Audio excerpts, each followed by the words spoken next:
გიორგი შინჯიკაშვილი თანამდებობას უკვე ოფიციალურად ტოვებს. ზვიად ხარაზიშვილთან, იგივე ხარებასთან დაპირისპირებული ჯგუფის ეგრეთ წოდებული ლიდერი და ქვემო ქართლში სახელმწიფო რწმუნებულის პირველი მოადგილე განცხადებას Facebook-ის საკუთარ გვერდზე ავრცელებს და ამბობს, რომ 4 წლიანი მუშაობის შემდეგ თანამდებობას ტოვებს პირადი გადაწყვეტილებით და ამბობს ასევე, რომ რჩება ქვეყნის სამსახურში.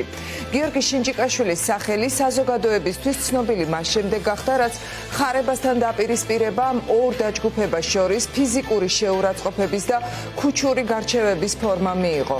რამდენიმე თვის განმავლობაში ხარებასა და შინჯიკაშვილის ჯგუფის წევრებს შორის არაერთხელ მოხდა ფიზიკური დაპირისპირება, რასაც როგორც ჩანს უკვალოდ არ ჩაუვლია და ამ დაპირისპირების ეს რაუნდი სავარაუდოდ ხარებას გამარჯვებით დასრულდა.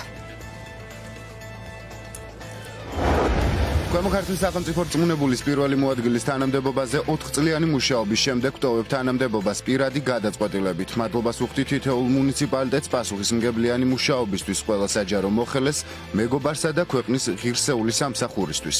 მადლობა თანამებრძოლებს გვერდში დგომისთვის და ერთგულებისთვის. მადლობა ყველა სამთავრობო უწყებას თანამშრომლობისთვის, როგორც ყოველთვის ვრჩები ქვეყნის და ერის სამსახურში. თანამდებობიდან რომ გადადგა, ამაზე რა სიტყვა?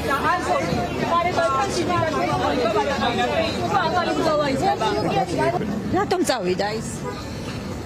ალბათ ახალი გუბერნატორის მოსვლის გამო, ვერ გეტყვით. ხარებასთან დაპირისპირებას უკავშირდება ეს? ნიშნავს თუ არა იმას, რომ ფენიცით რომ 5 რეგიონის ამში და დაპირისპირებაში რწმუნებულები და საკადრო ცვლილებების გამო როგორც ჩანს ეს გადაწყვეტილება იქნა მიღებული, ვერ გეტყვით. ხარებასთან დაპირისპირების შესახებ იცით თქვენ? ის ხომ დაპირისპირებული იყო მასთან? არ ვიცი, ვერ მის სოფელში რა ხდებოდა ახსნენიათ ამ შემთხვევაში? ინფორმაცია გაქცეული რომ იყო ქვეყნიდან არის? არა. მე ინფორმაცია არ აქვს.